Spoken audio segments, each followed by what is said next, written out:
All righty. Good evening, everybody. You are very welcome again to our amazing sessions that started on Wednesday, and today is the third impactful day. We're delighted to be bringing you this program from WiCare Lekota Foundation, a foundation that empowers women to transform society. We have various arms of this organization, training and development. As you can see, this is a workshop for you, whether you're widowed, whether you're single, whether you've been married before. This program is for you.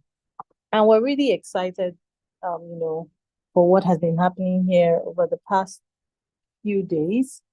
And we look forward to another impactful session this evening. Again, shout out to the backend team for the amazing work they do just to ensure that this is broadcasted live. The team, the Vera, Uche, Yuji, we, thank you for the work that you do. We appreciate you, Emanuela. Thumbs up. Great job that you guys are doing. It's actually very beautiful to have a team plan this amazing event. Again, why would somebody might be asking, why parenting? Other people are doing empowerment and this or that, but parenting is at the crux of the matter. Parenting is everything. Parenting, family is the most powerful unit of the society. And haven't you noticed that is why the enemy is fighting so hard to continuously destroy it by breaking homes and all of that. But beneath the surface of your union as a couple, there is something causing that breakup or causing you to behave in the way you behave, or causing you to have the what would I call it now, to want to misbehave, or to want to act contrary to the contract of marriage that you've signed. And today, that's why we're looking at this particular topic. We're looking at childhood trauma. I love this topic because it's mind-boggling, it's eye-opening. It is a topic that I think is underestimated. But I believe that, at the bedrock of every human being, every adult, is a person who was once a child. And in that childhood, there are so many things that, come up. And as a therapist myself, I've seen that this childhood trauma we're talking about has conditioned a lot of people. So without further ado, I'm going to be bringing up this amazing Egbon. He's my Egbon. He's someone I respect so much. Thank you so much, sir, for taking out time to be here with us this evening. I appreciate you. I want to thank you for all that you do for humanity. I'm sure, without a doubt, when they hear you speak tonight, they will understand why I call you my Egbon. He actually taught me everything I know in therapy. And so it's such a privilege to welcome Pastor Olaiwola Abiola, who is a certified professional in mental health, who also specializes in relationship, marriage, and family therapy. He uses his background in counseling and psychology to empower individuals to transform their personal relationships and professional lives. He facilitates and trains professionals from different fields of life and make sure they become professional mental health counselors, a psychodynamic, listen, a psychodynamic CBT, person-centered specialist with special interest in helping couples, families overcome their individual dysfunctions and getting the best out of their marriage, business, career, and family life. He is a former research and development manager and immediate past register of the Institute of Counseling. He is regularly featured on TVC Wake Up Nigeria show, and he's married. His conversations are bordered around marriage and relationship. He leads a private therapy counseling practice, Love Boulevard International, a training and consultancy outfit he founded called the LBI Consulting Service, which offers training around mental health, productivity in the workspace, employees' mental health assistance, professional counseling skills for pastors and churches and counselors. Olaiwola Abiola is also an ordained minister of the gospel with close to 15 years of pastoral experience, which comes really handy in his understanding and blending of scriptural and scientific principles in a church teaching and training program. He is happily married to the love of his life, Ibi Ronke, and they are blessed with 3 wonderful children.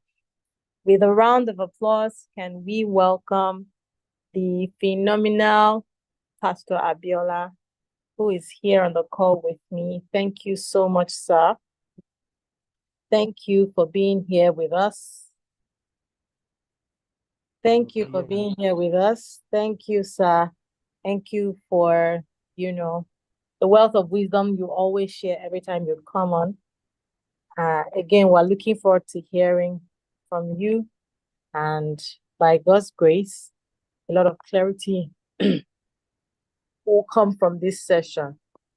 Sir, your video is switched off. Can you? Sorry, Yes, can you hear me now? yes, I can hear you and I can see you. Thank you so much, sir. The floor is yours. Thank you so much, Madam Diane, Lady D, as I usually call you. I'm so excited and I'm so privileged to be here tonight. Can you increase I don't know why I can't hear you properly. Is it Really? the volume sounds a bit low? Okay. Be sure it's not from your side. Let me see what I can do from my side here. Okay, let me see the volume. Our guests are saying hello. Hello, is it better now? I've increased the volume. Yes, our guests are saying hello from Instagram. Thank you so much for having me. I appreciate it. Yes. Is my volume better now? Yes. Let me ask them on Instagram, on YouTube, I'm sorry. Can you hear him loud and clear?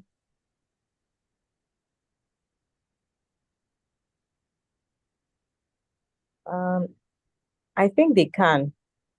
Please, if you cannot hear him, kindly let me know so that we can adjust the volume. All right, sir, please go ahead. Okay. Thank you so much, Lady D. Thank you so much. And I want to say thank you so much to the WiCare Foundation, Lekota Foundation, for the great work you guys are doing. I'm so delighted. And it's always a privilege to be part of what you are doing, whether online or on site. Just like yesterday at the Museum Center, the event, I want to thank God for your lives. And I want to thank God for the beautiful thing, the impact you're making and how you're touching lives.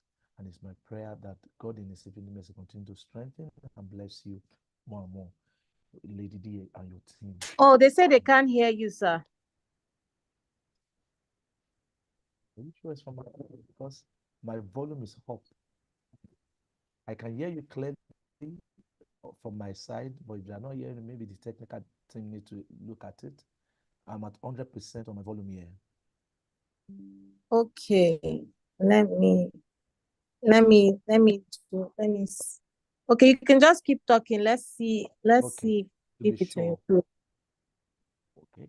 Yes, What sir. about now? Is it better now? It's still a bit distant. Hello? Hello. Because I can hear you clearly. What about now? Is it better Now, now? perfect. Yes, it is. It's better now. Ye- Okay. Yes. Oh, okay. Or maybe should I? Okay, let me use this because I'm not sure with the AirPod. That's the reason why I decided to use this end of the AirPod. AirPod can be funny at times. Okay, so good evening. So if you can hear me now, I'll probably just manage with this. Okay. So today, without wasting much of our time, I'll be talking about childhood trauma. Even though I was also asked to speak around uh, single parenting or It's teenage going low parenting. again, no? Wow. I hope it's not my network. And I can hear you clearly. I can Okay, hear go you ahead. very, Just, very clearly. okay, sir, just go ahead. All right, they said they can hear you. Okay. Okay, beautiful. But in case you can't hear me, please just let me know so All that right, I can. no, Okay, no so problem. as I said earlier, I'm talking about childhood trauma, even though I'm supposed to also add single parenting or teenage parenting, but because of time allotted to me, I decided to just stick to the childhood trauma so that we can cover a lot of ground than just throwing out information without being able to get into the core of the matter. So I'll be talking to you on childhood trauma. um they've introduced me, so let me just move to the first thing. So first thing first that I want to share, you see, whether you are aware of it or not, I hope you can see my slide. I'm sharing my slide now. Hope you can see my slide. Lady D, can you please confirm for me, please? Yes, sir. Yes, we can see Okay, your slide. okay, beautiful.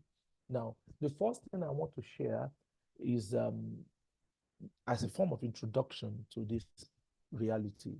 Because when we talk about childhood trauma, we're talking about events of life that took place while you were a child or while I was a child, and the implication of it in our lives. But whether you are aware of it or not, troubled times are part of life and every generation. Every one of us have had one event or the other, so we can't run away from that reality that there's going to be ups and downs. But the way those issues are impacted our lives are the things we want to look at. And because of this reality, countless men and women always seek ways to process and address their psychological and emotional issues. Because for me, I wear many hats, but majorly two hats as a pastor and also as a therapist. So we see people going through troubled times, people that have been through a challenging period in their lifetime, and also people that are going through one issue or the other that is not palatable. They seek ways to resolve their psychological and emotional issues because we as human beings, we are psychological creatures. That is, we are rational being, we're emotional being, we are psychological beings. We have emotions, we have feelings, and we have capacity to react and respond to situation. We respond to stimuli, to our environment. Our environment act on us and we act on the environment. We respond to the environment, the environment also respond to us. So we are basically a living organism that respond to stimuli. And because of this, we either do that emotionally, psychologically, and we're also sexual beings. If you look at all these realities, they impact on our lives to a very large extent. So for me, people come to me there in church as a pastor for counsel or for prayers, or they also come to me as a professional in my 8 to 5, where I attend to people professionally as a therapist. And in my engagement with people, I discovered a lot of things that to a very large extent, with all due respect, a lot of things that people also actually thought they are spiritual issues. They are actually psychological issues as a result of things that had happened to them at one point or another in their lifetime. Now, when we talk about childhood trauma is one of the most pervasive issues affecting mental and emotional health to a very, very large extent because it fruit does not fall far away from its tree. So, what am I trying to say? It's very, very challenging or very difficult to separate the kind of adult you become from the kind of childhood you've had, especially if you have not evolved, if you have not gone through what they call growth and development. That is, you have not gone through personal development and evolution. You have not dealt with the issues of your childhood, either in a positive sense or in a negative sense. So, childhood trauma is one of that major issue that impact people's emotions and mental health and mental wellness. So trauma experience in our childhood can have long-lasting effect on our individual development, on our mental health, on our relationships, and of our overall well-being. So what am I trying to say? In fact, to a very large extent, one of the major foundational pillar as a psychotherapist, as a psychologist, and theories that we use in helping people in understanding and interpreting human behavior has a lot to do with the fact that your childhood realities inform the kind of adult you become. Now, in fact, if there's any negative thing that happened to you as a child, or that has impacted of your life, that has conditioned what we call nurture and nature and nurture, that is the environment in which you grew up. If there's any way it has impacted your life, one of the major tools we use or understanding we use as psychologists or as therapists is the fact that the boy is the father of the man. And when that experience is now a traumatic experience, not just a positive experience, then it takes it to another level. And that is why we're looking at what we're looking at today. So trauma experience in our childhood can have long-lasting effect. Scientific findings, scientific research has shown to us that it can impact people's development, it can impact their mental health, it can affect the way they relate in their relationship in adulthood and their overall well-being. So without wasting time, I just want to you have just an idea what we're going to be looking at. In this seminar, we're going to be looking at what childhood trauma is, types of childhood trauma, the psychological and biological impact of childhood trauma. We're going to also look at how it impacts us greatly, the effect of childhood trauma. And also at the end, I would like also to talk about how to heal childhood trauma, because it's not enough to talk about the problem. It's important that we also bring to the fore the solution. So let's get into it from the first part, which is what is childhood trauma? What is childhood trauma? Childhood trauma refers to distressing or frightening events that overwhelm a child's ability to cope, that impact their life in a very dire way, that impact how they feel, especially putting them in an helpless state and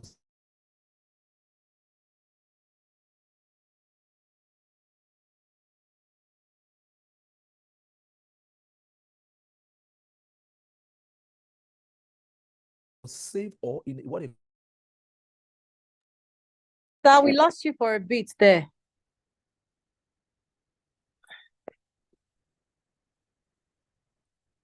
Hello?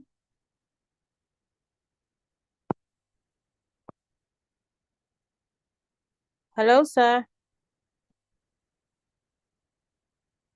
Oh, network has thrown him out.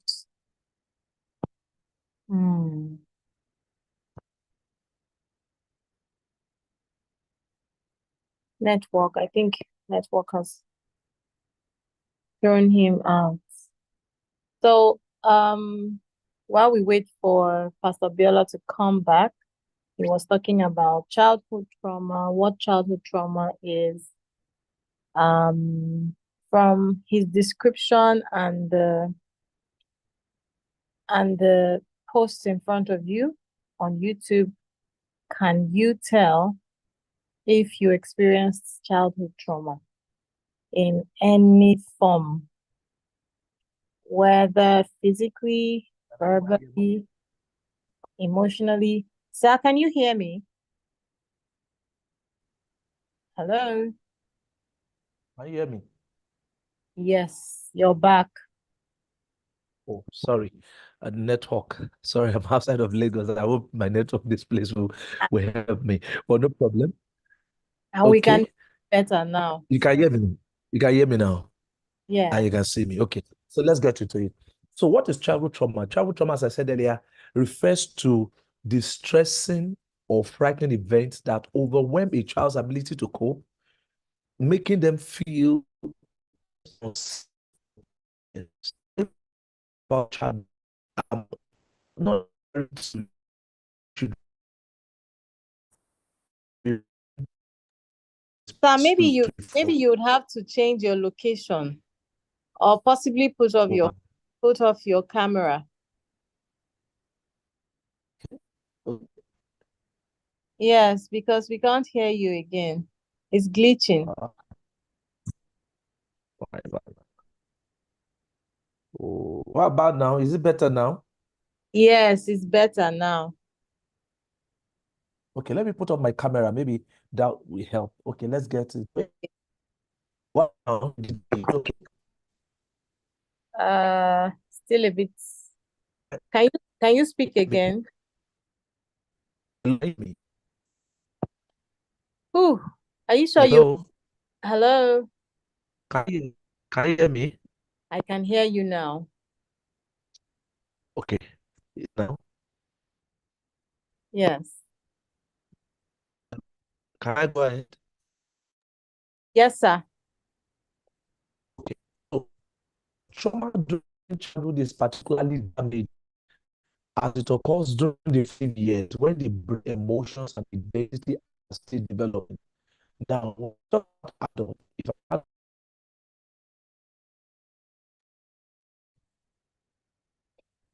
Oh no, I think the network has finally thrown him out. This network cannot do this to us. This network cannot do this to us. Childhood trauma is a very important topic that is usually, I think it's underestimated. And I hope that this network will permit us to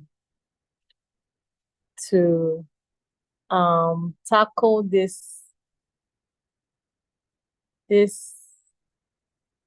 so that we can make the best of this particular session. If you had a childhood trauma, think about it, cast your mind back. If you think you had a childhood trauma based on the few things he has shared, can you just maybe say yes? I remember one incident that has never left my mind. You know, I remember, you know, and it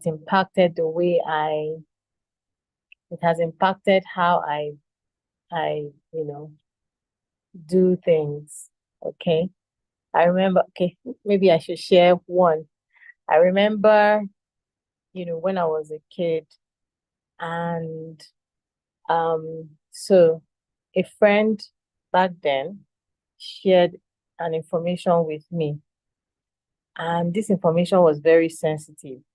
Little did I know that this information hadn't actually gotten to the person that was involved in it. And out of sympathy or empathy, I went to this girl and I kind of started to condole her, you know. And by the time I was done, she was looking at me like nobody has said anything to me. So she lost her dad, and then her mom hadn't even heard. But this person gave me this as, an information. And not that she said I should not tell anybody, but she just told me. And I went to, because the other girl was my friend, I went to condole with her. By the time I got home, I saw her auntie coming to my house to come and ask that I come with her back to their house. So her mom was asking, who told me? Who told me? And when I told her the person that told me, she literally, called someone, this other girl, to come. And when she did that, this other girl denied me flat. She said she never thought, she doesn't know anything. She doesn't know what I'm talking about, you know. And I got really, really, really, really, I went, I got into trouble for, exposing information. So that thing impacted the way I interact with people for a long time. It impacted who I trusted, you know, what I do with information. because honestly, I shared from an innocent place. I didn't mean to cause any harm. Okay. So let's hope that this network would allow us. We're still waiting for Pastor Biola to come back. Back end team, can we find out if he's able to return?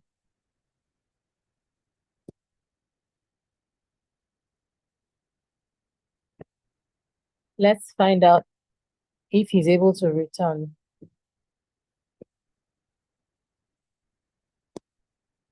Okay. Anyway, so that was the story. If you have any, okay, someone is sharing here. So if you have any story, if you remember any story from your childhood that has impacted you greatly, you can just put it in the comment section. Oh, thank God, he's back. So let's just hope. Okay, welcome back, sir. Welcome back. I've been to civilization and out of civilization, moving up and down the road too. So sorry about that. Nigeria, we hate this. Moving from one internet provider to the other, all the same.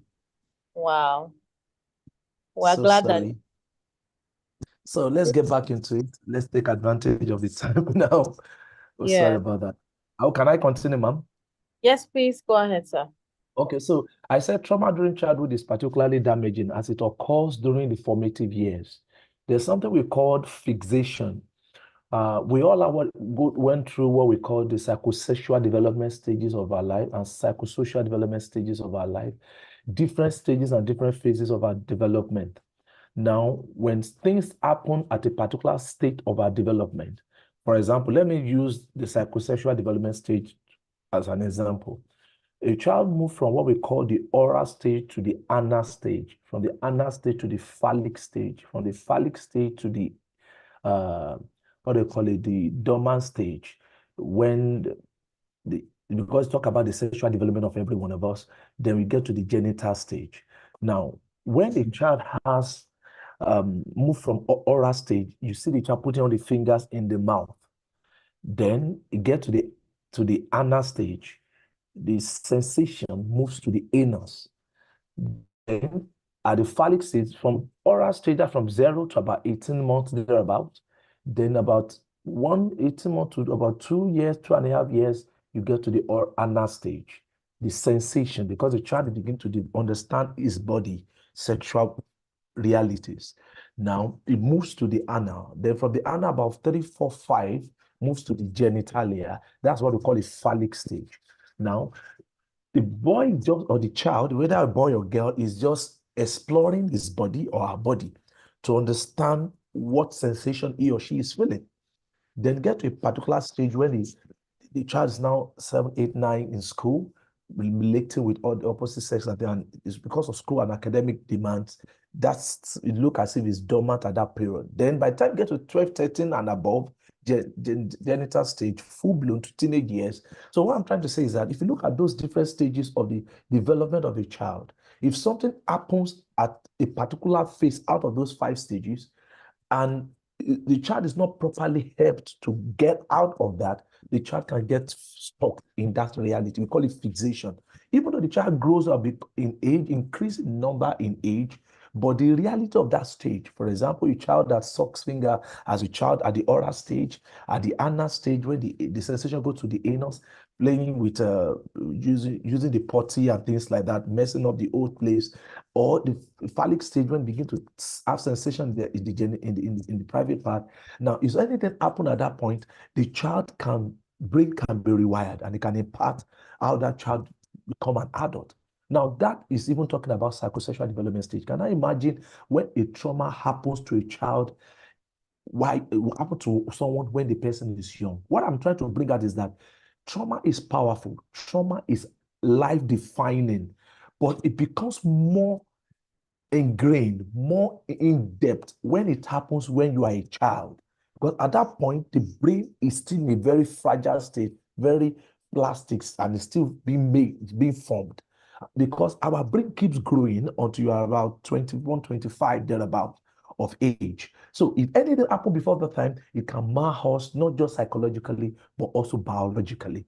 That's what I'm trying to drive at. Now, I've established that trauma refers to a distressing and frightening event that overwhelms someone, especially as a child, making them feel helpless and unsafe and powerless. Now, trauma is an emotional response to distressing and life-threatening events. Like, for example, a crime, an accident. I had an accident when I was 7. I was 7, 8 years old thereof in school. I had an accident. I picked up a pencil and I was dragging with a friend and I straight into my right eye. It was an accident. It was a one-off event that happened to me, but it impacted my life. Natural disaster, bereavement. I experienced the loss of my biological father when he was 42. My mom was 40 and I was barely 18, 18 plus, thereabout. Bereavement. As a child, for the first 2 weeks, I didn't cry. I never believed that my father died. I lived in denial and I was numb until the day he was being buried that it dawned on me that truly this man actually died. But you see, it was a traumatic event because the kind of relationship I had with my father, if somebody had told me he was going to die 20 years, and it's since been over 25 or going to 30 years now, if I'm not mistaken, it's been a long, long time. But at of that time, it shaped my life. We never get to live together as a family unit anymore because we're just two surviving children. My mom, my sister was taken by my dad's elder sister, was taken by my dad's younger sister, and my mom went back to her family house. I know we never lived together again since that time. So bereavement as a child, I was 18, but I had my first accident, the accident I had when I was 7, 8 years, and there was a way it impacted my life. It shut me down. It destroyed my self-esteem. So to say, some people have experienced rape. Rape is a traumatic event. Divorce, children experiencing their parents separated or separating or going through, especially a very harrowing divorce process. This can be a very traumatic experience, especially for a child, because at a point, the children begin to feel maybe the reason why their parents cannot stay together. Neglect, abandonment, neglect, abandonment. My wife experienced that. Her dad left the family when she was barely less than 5 years of age. And you see, that fact that there was no father figure in her life and all the things she experienced by living with people, staying with one person or the other, impacted her life greatly. And for a child, especially growing up, that was a big deal.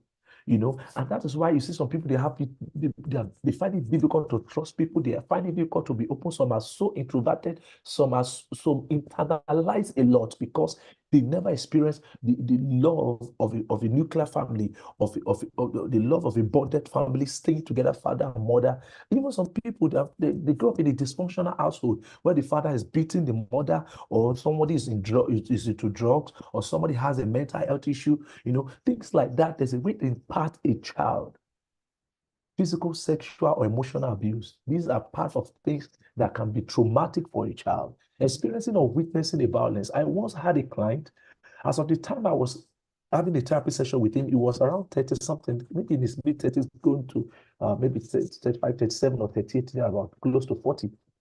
And as of that time, the wife was wondering that why is it that my husband would not want to address issues that I'm raising with him, that he always chicken out of conversation, does not want to have hard, difficult conversations. And the wife was saying, doesn't mean the man does not love me anymore. By the time I got into the personal session, individual session with the man, and we're doing the psychoanalysis and exploring the situation, I discovered what happened to the man was as a result of what the traumatic experience he had as a child. Why he was a child? There was an attack that claimed the life of his mom. There was an armed robbery attack that claimed the life of his mom, and the woman died in his hand. It was in his presence that the mother was killed, and that impacted him a lot. Most people, when we go, especially this side of the world, when we go through emotional or psychological or a traumatic experiences, we are quick to take people to the hospital to take care, maybe an accident or something at all, any damage and injury. People are always taken to the hospital to take care of them, which is fine. We take care of the physiological side of the issue, but we aren't take care of the psychological part of the issue. And you see, that part is even more dangerous than even the physiological, because the physiological, you can see the physical scar. But when it comes to psychological scar, you will not even see that. And that's why some people that are doing fine, Today, tomorrow, you hear that they've committed suicide because you can't see any sign physically, but they are actually carrying a great deal of burden on their inside. So, war, pandemic, chronic health challenges, poverty, everything that bring about overwhelming distresses reality to a child will impact the child's life to a very large extent. Let me just share some more statistics I came across in the course of my research work, trainings, and other things that I've done. 1 in 8 children suffers enough trauma to have long-lasting negative effect in terms of both mental and physical health well into adulthood, and that's why we're looking at it today. And they can experience a 20-year shorter lifespan. So what this research is saying that 1 in 8 children, that is, if you have 8 children in a particular place, 1 out of them had experienced enough trauma that has the capacity to give that child a 20-year shorter lifespan. That's what this research is saying. Is that terrible? 1 in 3 women globally has experienced physical or sexual violence in her lifetime. In fact, and I see this every now and then. Because when people come for therapy in my office, one of the things we normally do what they call the counseling assessment. And one of the uh, assessment that we do is what they call ACEs, adverse childhood experiences that people have had in life. There are about 10 different things that ACEs is testing. And it's testing emotional abuse, it's testing physical abuse, sexual abuse, household dysfunction, maybe one parent treating another parent. We look at one household member going to having a mental health challenge or committed or attempted suicide. If you look at, there are about 10 of them, adverse childhood experiences in life. You call it ACEs. In my own experience, in my therapeutic engagement, as we test women before we have counseling, I've discovered from my own little office that if I counsel, let's say, for example, 10 women, 7 to 8 of them have always said yes to sexual abuse. So what I'm trying to say that it's actually correlate with this particular research that has been done globally, that 1 in 4 girls and 1 in 5 boys experience sexual abuse before the age of 18. Women are more likely to experience complex trauma resulting from childhood abuse. Globally, 27% of women aged 50 to 49 report having been in abusive relationships, which has significant long-term psychological impact. So if a woman had been abused, and in my own research, in my own engagement with the client during that pre-counseling assessment, for example, I discovered that when a woman says yes to sexual abuse, and we go further to explore, we discover that the sexual abuse is coming from, most of the time, maybe 3 out of 5 times, is coming from a known person, at times from their parent, from their father, from their uncle, from their brother, from somebody they know. And you see, as a child, and most of the time when you ask them, at what time in your life did this happen to you? Because it's adverse childhood experience in life. It was when they were a child. And many people carry this scar. And that's why many women are not having a fulfilling sexual life, even in marriage today. Because each time they tend to have, each time they want to have sexual intercourse with their husband or their spouse, is a trigger. It reminds them of how they were violated. And because the wound is still there, the trauma is still there. And you see, our body does lock up trauma. There's a way our body store trauma. And that's why it's important that we talk about these things so that we can deal with it. They are psychological, but they eventually have impact on our physiological lives in our physical body. Now, types of childhood trauma, because of my time, let me just run through this, because I want us to get to the point where we talk about how to heal. Acute trauma, a single distressing event such as a car accident, a natural disaster, or the sudden death of a loved one. So if you're listening to me, I don't know where you're watching or where you are hearing me from, you will see that hardly will you see anybody that has not gone through either one distressing event or the other. It's just that it's different. What I've experienced is different. For example, a car accident. For me, I've been robbed at gunpoint in a traffic.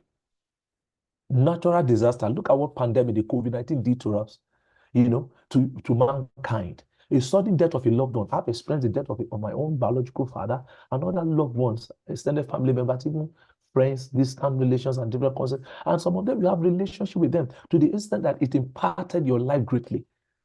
Now, experiencing that as an adult, you can imagine how it feels, how much more of a child, while you were a child. Another type of childhood trauma is what we call chronic trauma. Chronic trauma has to do with repeated and prolonged events, such as ongoing abuse. Acute trauma is something that happened once, like when I had my eye injury. It was once an event. It was an event that happened once. When the COVID-19 came, it was once an event that we have experienced in our lifetime. I don't know if you live over 100 that was experienced one pandemic before this one.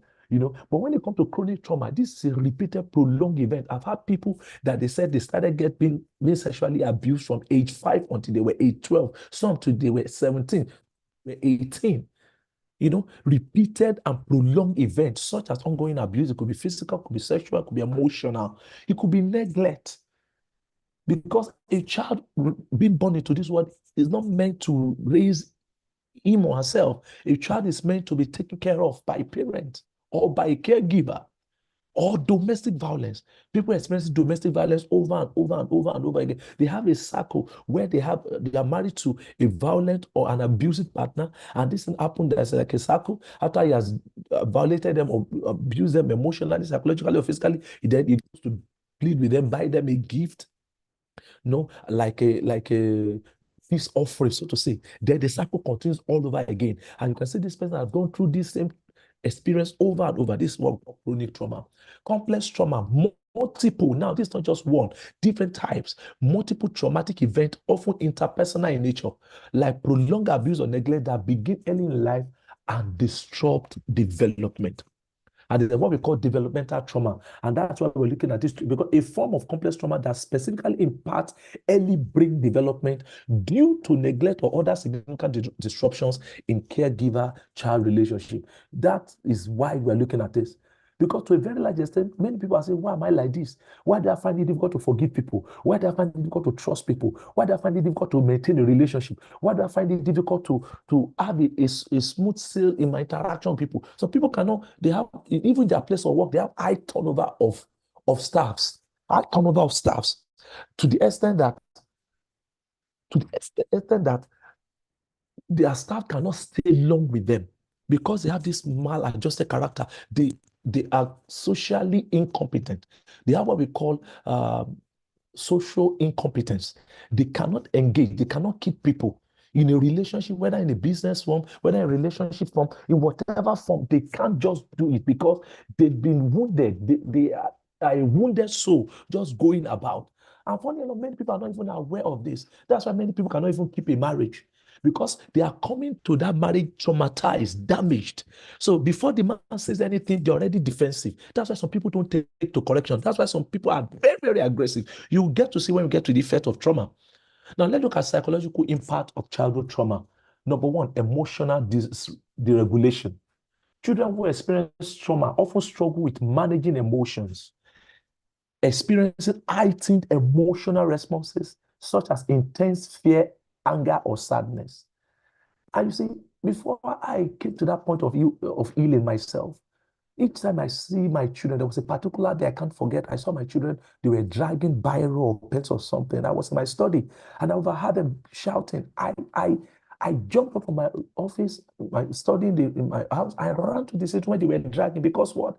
The trauma that I had when I had that pencil injury or pencil accident had impacted me to the point that my emotions was so deregulated that I was full of fear and anger with my children. At the point, my wife was wondering, sir, honey, are you okay? My children, even my children were looking at me, Daddy, are you okay? Because I was already exhibiting too much fear and anger because of the traumatic event I had as a child.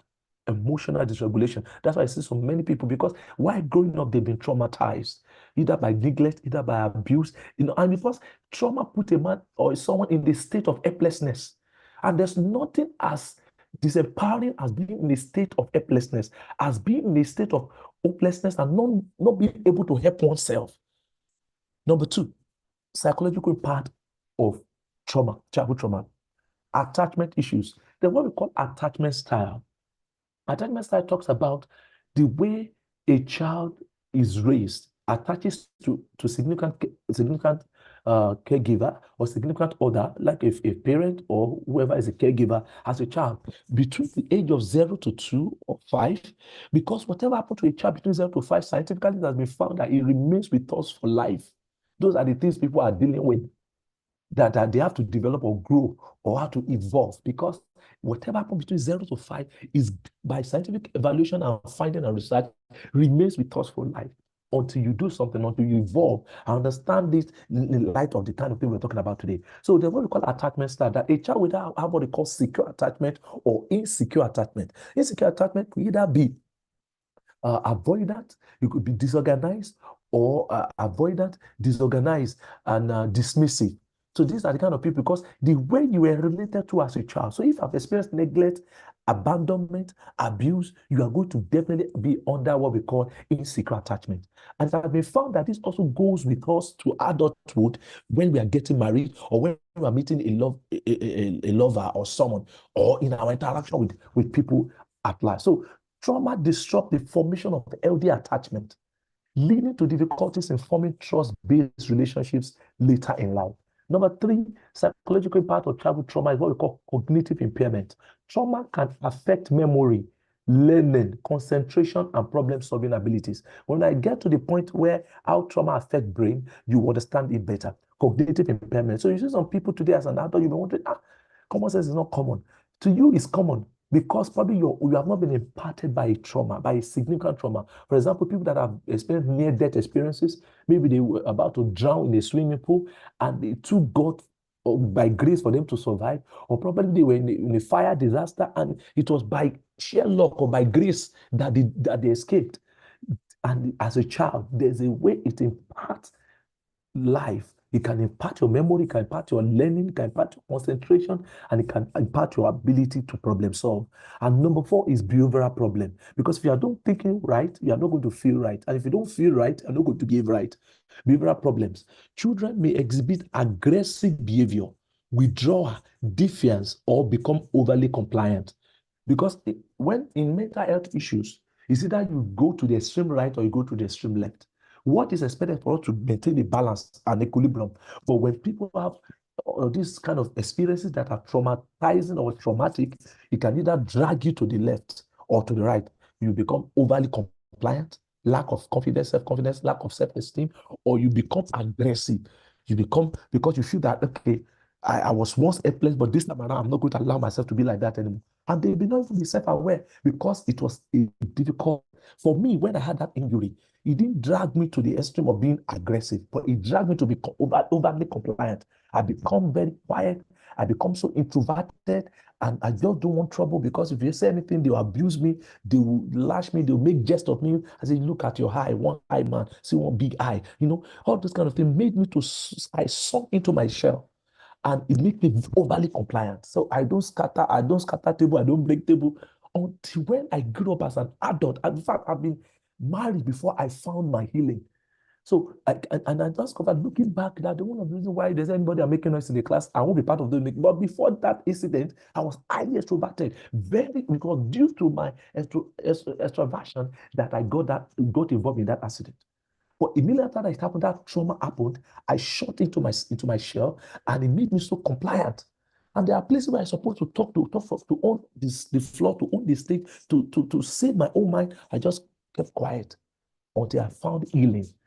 So one of the psychological part of childhood trauma is that even as an adult, you become quiet, you lack self-esteem, it will impact your confidence. Even places where you know things better than those around you, they are very lousy, that are so loud, you know it. But because if it has impacted you by making you very overly compliant, you will not be able to talk.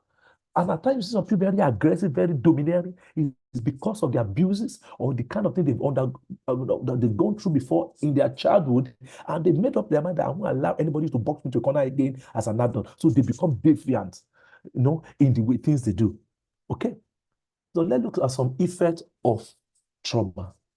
People that have gone through trauma before, whether a child or as an adult, one of the things that you see that they experience what they call why me syndrome. Why me syndrome? Every now and then, they will begin to think, why is it me? For example, when I had my eye injury, at times, before I got my healing, I'll look into the mirror and I'll be asking myself, why? Why me? Why me? I've known people, I've always had a story about someone that had polio. Among all the children of his parents, he's the only one that had polio. And it was because when he went for, what's it called, immunization, the nurse mistakenly gave him an injection and he patted on his leg.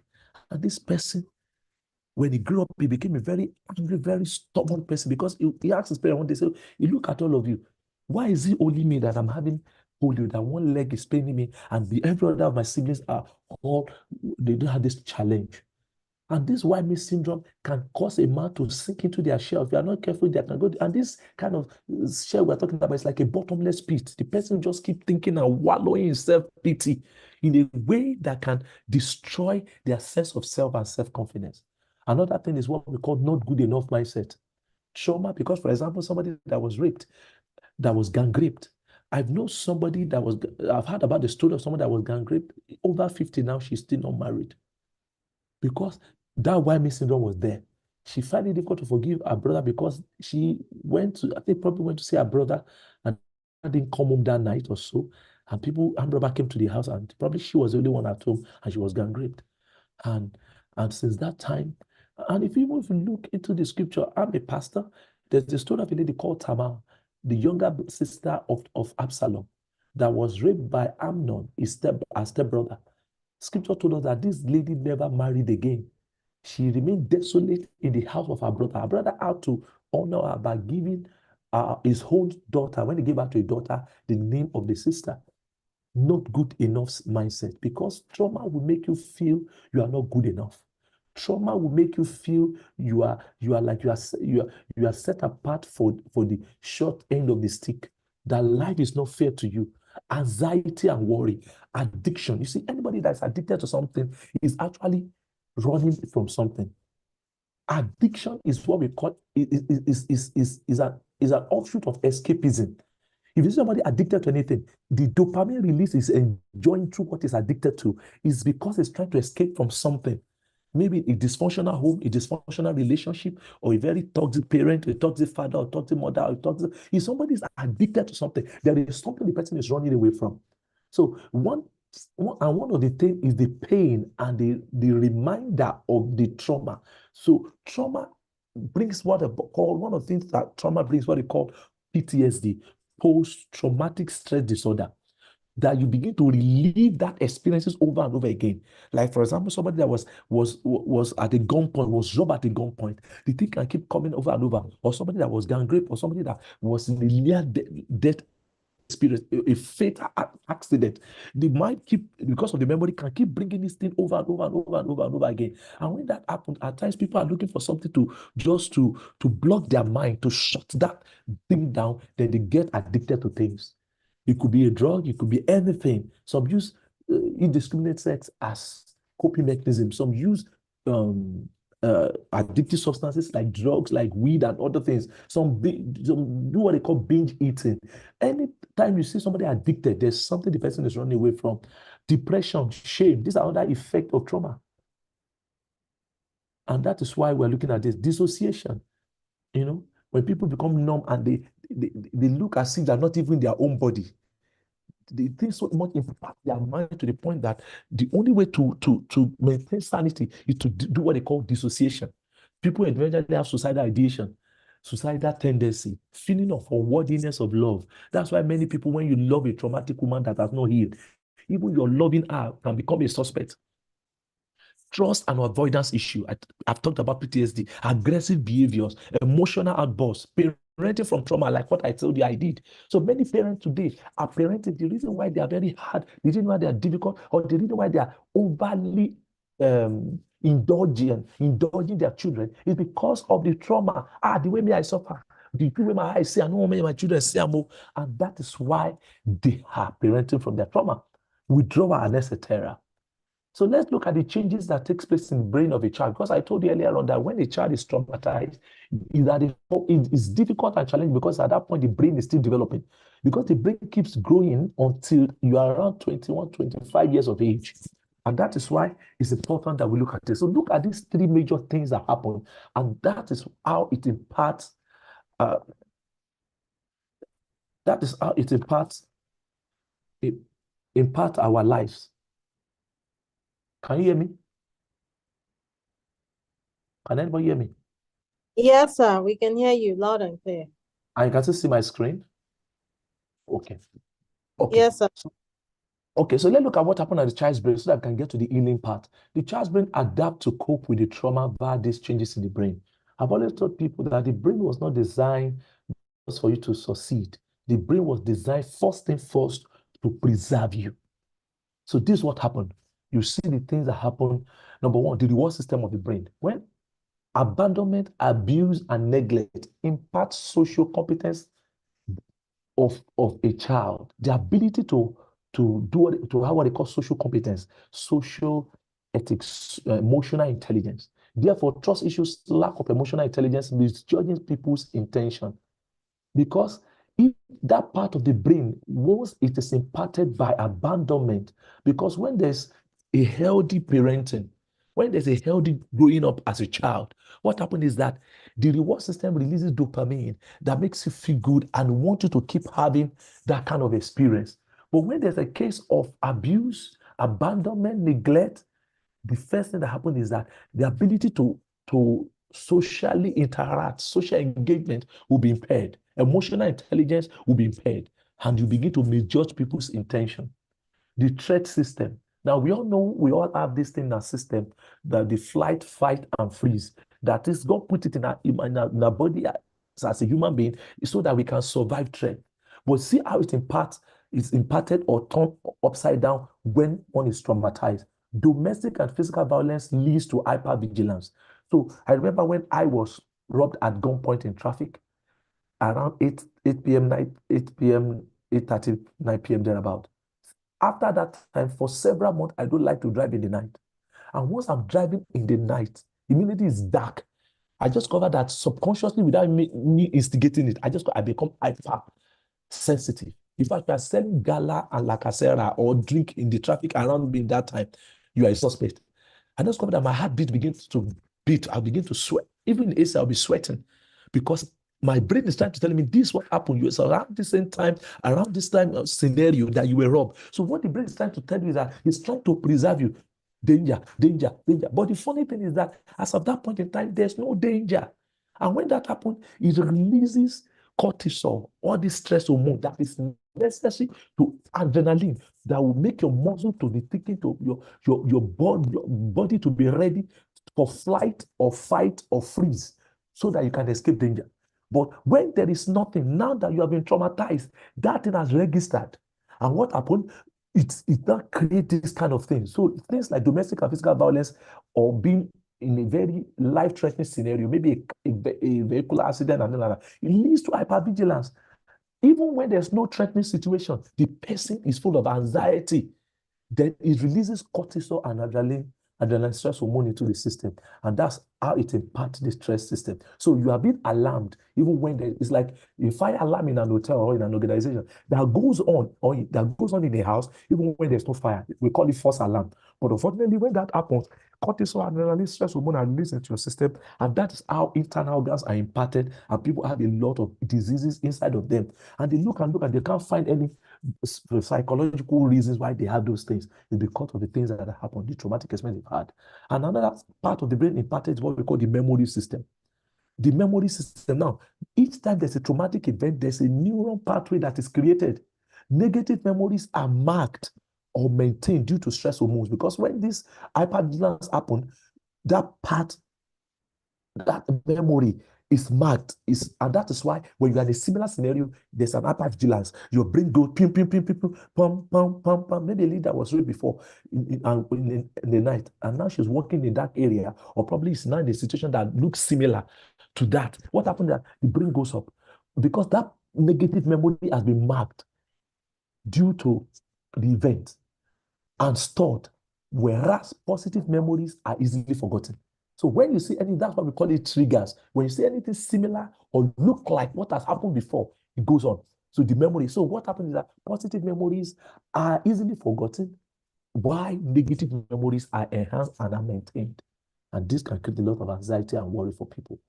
So these are just explanation of what I just shared. I just broke it down in another form of English. Biological impact of childhood trauma. Number one, brain development. Childhood trauma can disrupt the normal development of the brain. The amygdala, responsible for detecting fear, may become hyperactive, while the prefrontal cortex, which regulates decision making and impulse control, may become underdeveloped.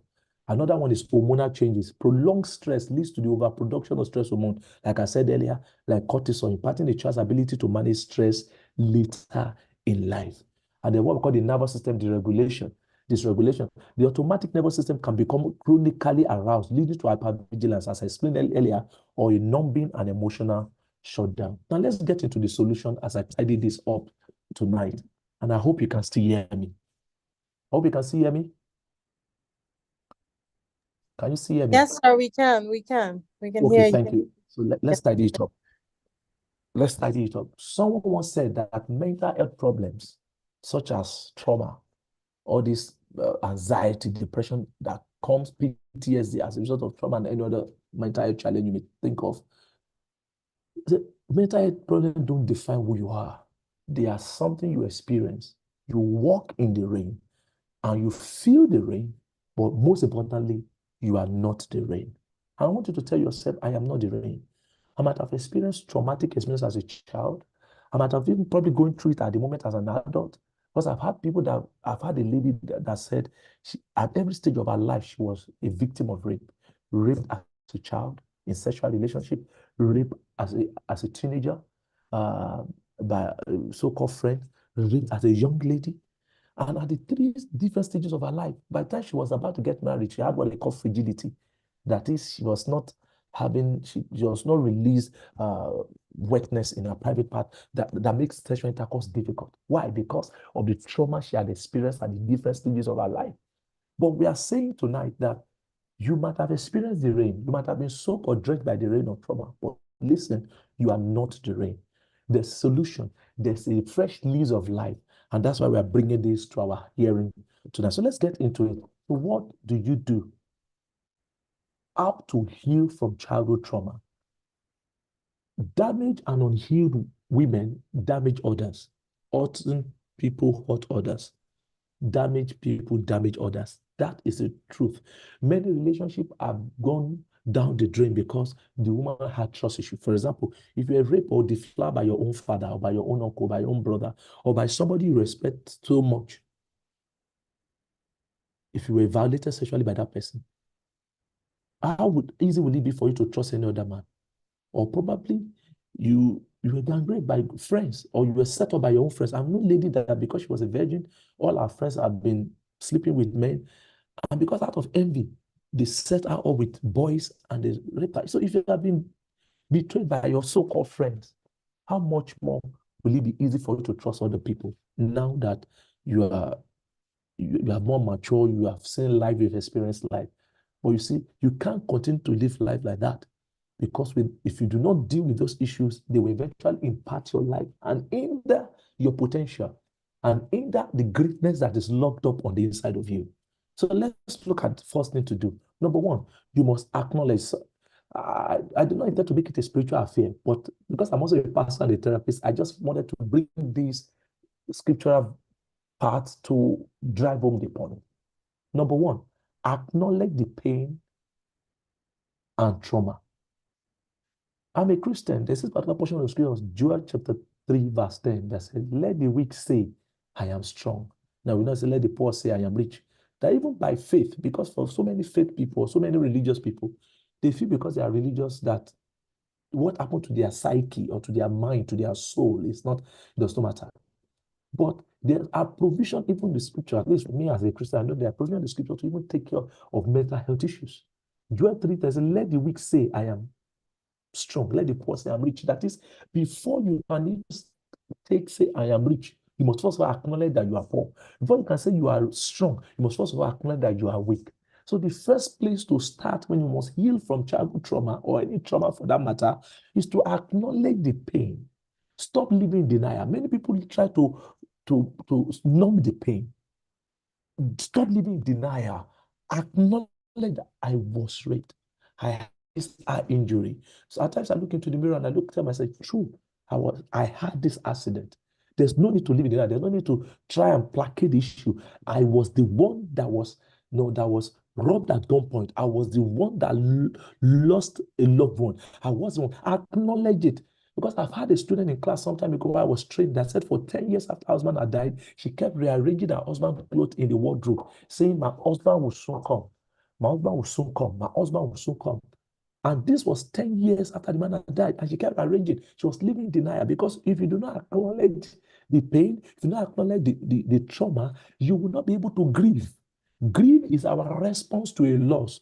Trauma is that you've lost something. Maybe you lost your virginity. You like, I lost the usage of my high in terms of, now I've gone for treatment and everything, but the sky is still there. You know, so you must acknowledge it, acknowledge the pain, acknowledge it. This happened.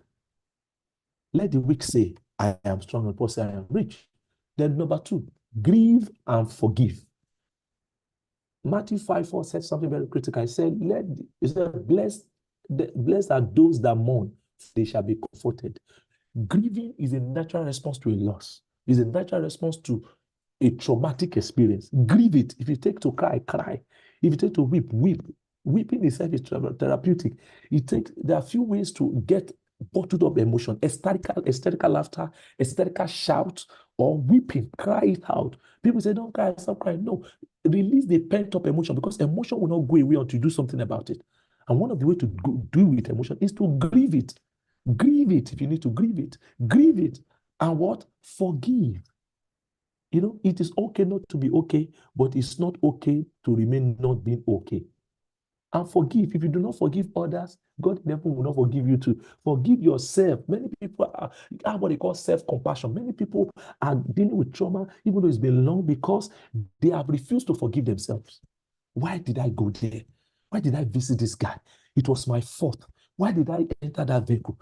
Why did I leave that house? That marriage, there was a divorce, but later I now realized that it was your fault that the marriage didn't work. Then why do you, or maybe the man died or the spouse died. It was because I didn't announce to the family on time that he was sick. It was because and you kept blaming yourself for the death of the man that had died. Stop it. Stop it. Forgive yourself and those that offend you. Because if you don't do that, it will be difficult to heal. Your healing begins the day you begin to forgive yourself and those that what offend you. Number 3, find purpose in your pain. Genesis 50:20. There was a story of Joseph that was sold into the land of slavery by his own brother. That was a major traumatic experience. Do you know what it means for your own blood brothers to sell you to slavery? He said, but in Genesis 50:20, he said, you thought it for evil, but God turned it around for good. What happened? Joseph started seeing purpose in his pain, in his trauma. He said, God has sent me ahead of you so that I can preserve life as you can see today. So if Joseph had not gone ahead of them to Egypt, even though they thought they sold him to go and die, to go and perish as a slave, he became a prime minister. And through Joseph, the famine that was coming the impact of the famine was averted, because it set up the 20% principle of savings. It was saving 20% in the days of plenty in the land of Egypt, to the extent that the whole world eventually migrated to Egypt, like Japan to Egypt, to go and get food. He found purpose. Even though you meant it for evil, God had turned it for good, so that I may preserve life as you see today. Today, I talk about my own eye injury. I talk about the death of my father and every other traumatic experience that I've had. But today, it has become a point of purpose. I have found purpose in it. And people that have gone through more than what I've been through, or have not even up to what I've been through, when they hear my own story, what happened to them? They find courage. So you need to find purpose in your pain. Don't waste your experience. You are not your experience, your bitter experiences. You are not your experience. There is more to you than that experience, but don't waste the experience. God does not waste experiences. And that leads me to the next one. Share your story of survivor. You are not alone. David killed Goliath in the Bible. But before he killed Goliath in the Bible, he told Saul, he said, how can you do? You are a young man. He said, when the lion came, when the bear came, what is traumatic than confronting a lion and a bear? 2 carnivorous animals that can kill human beings. It was a traumatic encounter for David. It was like being at a gunpoint. It was like being robbed at a gunpoint. It was like being involved in a fatal motor accident. But he said, the lion came and the bear came. I took my life in my hands. I fought it. So while he shared the story of killing the lion and the bear, it was that same story that empowered him to kill the Goliath. So there are still Goliath ahead of you, that if you begin to share the story of your traumatic past, how you survived that rape, how you survived that widowhood period, how you survived the loss of husband, the loss of a child, or the loss of a father, or the loss of a loved one, how you survived the loss of maybe your business or your career, something happened. As you begin to share the story of your survivor, you discover that you are not alone. And the sharing of that story will strengthen your heart. It will heal. The sharing of your story, of those traumatic experiences, is like a balm, a soothing balm to the wound of childhood trauma. Then number 5, understand you are no longer a victim, but a survivor. So stop seeing yourself as a victim of what happened, of ghastly motor accident, of a plane crash that you survived, or of any other thing, any of that traumatic thing you may think of. Maybe you swallow poison, you almost die, or you were knocked up in a place that you look as if you're going to die of lack of oxygen, or you're in an accident, or in anything at all. Stop looking at it from the angle of a victim. Start seeing it from the angle of a survivor. You are not a victim, you are a survivor. You survived. You survived. The man died, left many children behind. You survived. Stop seeing it from the place of victimization, or being a victim. See yourself as a survivor. And lastly, you may need therapy. There are some that may need therapy. And one of the therapy tools that we use is what we call reframing. That is seeing the positive in a negative situation. If there's need for therapy, go for therapy. Some may need mentoring. Because one of the ways you can put an end to that is that when you begin to pursue your purpose, begin to pursue the plan of God for your life, and you begin to see that there's more to your life than what you've experienced. In therapy, we use things like EMDR, we use CBT, we use psychodynamics, we use behavioral. There are so many psychological tools or therapy that's available. So at times, after you've done all and there's still issues, you may need to go for therapy, go for mentoring, have a mentor. And also put it, even though it's faded here, because I know that the corruption of the soul that happened when trauma happened to some people, because of it opened them up to spiritual realities, another dimension. And I put it there in a very faint way, that even if it takes going for deliverance, for those of us that are spiritually inclined, go for deliverance. Because trauma damages the soul. It makes the soul susceptible. I see. There was a time when they cast out the demon, it will go looking for a place. If you didn't find any place, it will come back to the place where it was cast out. If it's empty, it will come in and bring 7 more dangerous demons. So trauma open up people. It open up people's soul and spirit, demonic influences. So at times there may be need to go for deliverance. But above all, majority of the issues of trauma locks up in the soulish realm. And that is why we're looking at this today. I would hope I've been able to convince and not confuse you that traumatic experiences as a child has a dire impact and effect on people's life, even as an adult. And if we will take our time to seek the necessary help and follow those step by step that I've shared with you, you will surely see that you can be whole again. Thank you so much, and God bless. Thank you so much, sir. Wow. I'm sure everybody has been writing like I have. So the quick question I want to ask, I know you asked it as a question, as we know, we've talked about us as individuals and what it does to us. So when you're parenting from a place of trauma, what can be the adverse effects, particularly as a parent to a child, as a parent who has maybe endured loss, as a parent who has gone through divorce, as a parent who maybe has an ailing spouse, because some people don't also know that, when a spouse is ill, is traumatic. So how or what can they do? How can they recognize that? Because now with all these things you said, I know some people are thinking, hope I've not been causing trauma for my children. How can we build that healthy boundary and also identify when trauma is playing out? Thank you so much, Lady D. Once again, thank you for the privilege and opportunity to come. Just as I said earlier, but answer to your question is in the last thing that I just shared, but I'll throw light. Now, as I said earlier, one of the effects or causes of trauma is I talk about chronic illness. Chronic is, for example, somebody going through sickness for a very long time.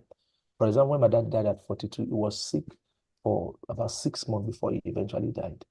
It was traumatic because my mom sold things, property, equipment of her business, and just to raise money to take care of him. So that alone can be very, very traumatic. You see such a, just like if a spouse is having one partner is having mental health challenge, one person will be overcompensating, and it can be very, very burdensome and very, very traumatic. So the best thing to do is, first of all, you must be self-aware and acknowledge it. As I said earlier on, don't live in denial. Now the information has come. You're traumatized. And now going to parenting with, as I shared with my own experience, now I have to be aware. There's what we call self-awareness. And that's why when you come for therapy, the first thing we want to ascertain, after ascertaining your objective for coming, is to know your level of degree of self-awareness. Because the beginning of healing is self-awareness. So, Acknowledging the reality. Okay, this is my reality. And there's nothing bad. It's just like, it's like okay, just becoming that I'm a boy, or I'm a male, I'm a man. I'm not a female. And as a man, I come with some features that a woman does not come with. But if I'm not aware, I'm a human being. I don't know whether I'm a man, I'm a woman. Yeah, it creates confusion. You don't even know where to start. Are you getting me? So you won't know whether to buy a bra or to buy a singlet. You don't know whether to buy on these panties or to buy a boxer. But once I know that I'm a man, first thing first, I'm a man. I know that bra is not my portion. I need singlet, I need boxers. Are you getting me? So once I become aware that, indeed, I've been traumatized and I've been living with this trauma. And because the way God created us, I said, the brain has been wired to preserve us. We have been using what we call coping mechanism. For example, denial, sublimation, transfer of aggression, displacement, uh, so many of them, so many of them that we use. And you see, when we keep doing that, those things are supposed to be like extra tire. They're supposed to take you from the point of incidence to the point of resolution.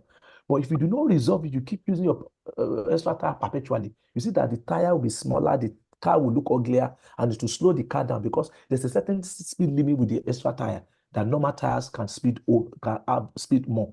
But because of the extra tire, you have to slow down. So if you keep doing that, it's slowing you down psychologically, emotionally, and it's impacting your life in every way, including parenting. That's why some children feel that their parents are mean, are wicked. I've seen people that grew up under people. I don't know how many people have had this wicked auntie, wicked uncle that you live with while you were growing up. I wonder, why is this man so hard? Why is it so difficult? Because look at me too. My children are just playing. I could have just come out. If I'd not had the experience that I had with my own injury, I'll have just, hey, stop that, stop making noise. I'll have corrected them amicably in the right way. But I was vibrating, I was shouting, I was traumatized. And you see, and when you do that, what happens is that can be transferred. You are going to be transferring the energy. You are going to be transferring the vibe into your children. And that's why I see some children, that's why I said like father, like father, like son. You see some anger some children are exhibiting in the place in school or in the place of work is because they've imbibed it from their parent. The man has been very aggressive and it relates to the children like that. So they imbibe it. They see that's where life is. That's how you relate or respond to life. And that is why you must come to the place of self-awareness, acknowledge it, and heal. That process, let me go back to that slide. That process of healing, heal, so that you can, because what you don't have, you can't give. yes, If you sir. squeeze an orange juice will come out. If we put a carrot in the juicer, a carrot juice will come out. So if you heal when you are squeezed, when you are interacting with your children, life happens. What will flow naturally out of you is the healing. But if you are not healed, what will be flowing out is going to be the same pain, generational pain, and it goes from one generation to the other. So acknowledge the pain, heal, grieve, and forgive. At times, you may need to, through a therapist, like for my wife, the dad that abandoned the family for many years and it was impacting my wife's health. We didn't even know that was the reason she wasn't having those health issues because we did everything possible. We pray, we bind, we bond, we bonded the devil, we bonded dead the devil, they learn English like that.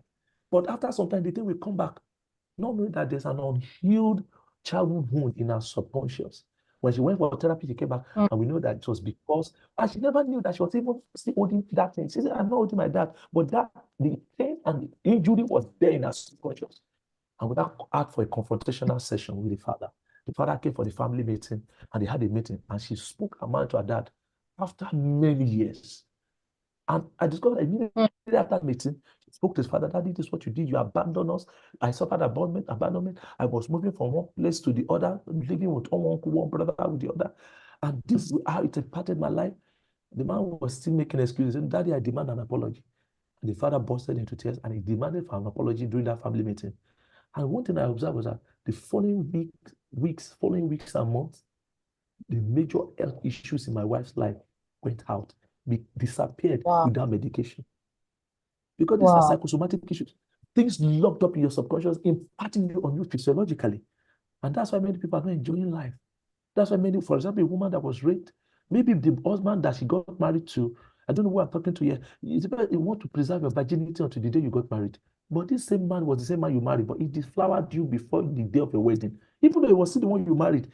But because you've made a vow in your mind that I don't want to have premarital sex, but he forced you to do it, even though you're married to him, there's this wound in your heart towards him, this grief, and yet you have not forgiven him, and yet he's even dead, and yet you have not forgiven him. And that is impacting your life. Tonight, you need to let go and let God. I hope I've answered your question, Lady D. Yes, you have, sir. Wow. Thank you so much. Thank you so, so much. You need to leave, you need to grieve and let go. You need to Yeah. grieve and let go. Very Forgive important. yourself. Forgive yourself. Very- Forgive forgive others as a yourself. family do. Forgive yourself. A lot of people, the why me syndrome you talked about, I took a lot of notes. The why me syndrome you talked about is something that I've seen play out in a lot of people's lives. And then the aggression that comes out of the experience, they don't even realize it. And then the impact that comes, the illnesses that come as a result of these unresolved traumas from 30 years, 20 years ago. I really thank you, sir, for shedding light on this particular topic. And I am sure definitely, we'll have people who would need follow-up sessions from this. And of course, we'll be glad to recommend them to you. And hopefully one of these days we can have a combined therapy, like a group therapy, where to be a closed session where we really look into like specific things, that affect us as parents or are keeping us away from being effective parents due to things that we went through as children. Thank you so much, sir. We appreciate you and God bless you. Thank you, ma'am. Yeah. Thank you everyone for joining. The replay will be will still be up. Drop your comments, drop your questions. We'll definitely bring it back to him. And on this note, yes, you can follow Pastor Biola at the love.boulevard on Instagram and Olaiwola Abiola 1. And then if you would like to have some kind of certification or authority in this mental health space, the Love Boulevard Academy is your plug. So don't hesitate to, sign up and drop them your inquiries on Instagram. God bless you, everyone. And thank you so much, sir. We'll see you off camera. Have a good night, everyone. Thank you for having me. I'm grateful for Yes. this privilege. God bless. Thank you so much, sir. God bless you and bye-bye.